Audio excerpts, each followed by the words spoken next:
Right, so I was just thinking of an idea for using the Siberian Deadfall trigger, what we looked at, must have been maybe a couple of weeks ago. I made a miniature one of it. The original one is made out of logs and that. What I'll do, I'll show you a picture of that now, of the miniature one I did and the original one. I'll show you that now.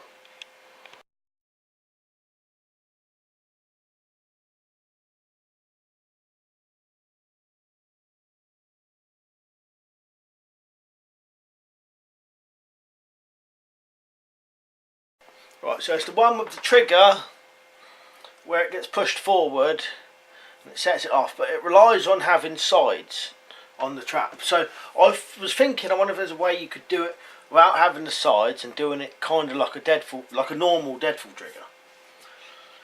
But it's too dark outside, so I'm going to have to use this bit of wood. So you just got to imagine that this bit of wood is the ground. And what I've done, if this was the ground, all you would do is stick in a forked stick into the ground, a straight stick, and at this end I have stuck 2 sticks here, but that's just to stop this sliding back, where if this was in the ground you probably wouldn't need the 2 back ones. You might need them, but it's not that necessary. Alright, so I'll set this up and then we'll have a look. So you stick this one in the ground, this one in the ground, quite wide. You want it a fair bit wider than your deadfall, because you don't want it landing on these, because these are going to stay in place. So you have to put it quite far away from it at the sides. Now you could fill the sides in if you want, and then I've just got 2 more sticks. And I suppose you could do this with just 2 straight sticks, but it seems easier with 1 forked stick, because you ain't got to keep trying to balance this on 2 standing sticks. This stick just seems to hold it alright.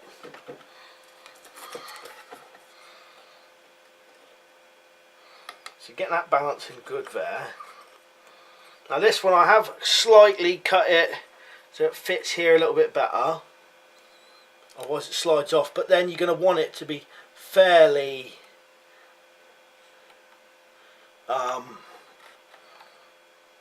easy to go off. Quite a hard one to set.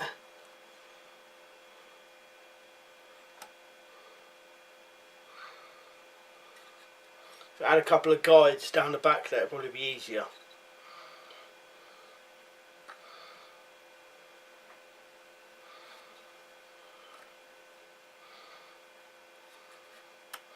Just got to keep adjusting it until you get it right. So I finally did it, but I did have to put in 2 guides, one there and one there, to stop this, because as you know, when you do these they want to start falling sideways. So the original one, your 2 sides for this piece is logs or planks of wood. So I've done it so we've got it just like that. Now the original trap went off by the animal, because the sides was filled in, the animal would have to push past this. So what you could do is you could either put bait on here somewhere, or again fill the sides in, but that could just be with sticks rather than having to find logs to fit it all in, if you know what I mean. So this way would technically be easier, because you wouldn't have to find great big logs and split them up. Whereas the other one, you'd have to use large logs to make the sides, or planks of wood. So at least this way you could do it like this, but fill these sides right in with twigs like this, and then the animal will have to push past this. It was intended for birds originally, the one I'd seen, but I reckon you could do it so the animal either pushed through or stood on it, or maybe even put bait on here somewhere, and then when it touches this one, comes down.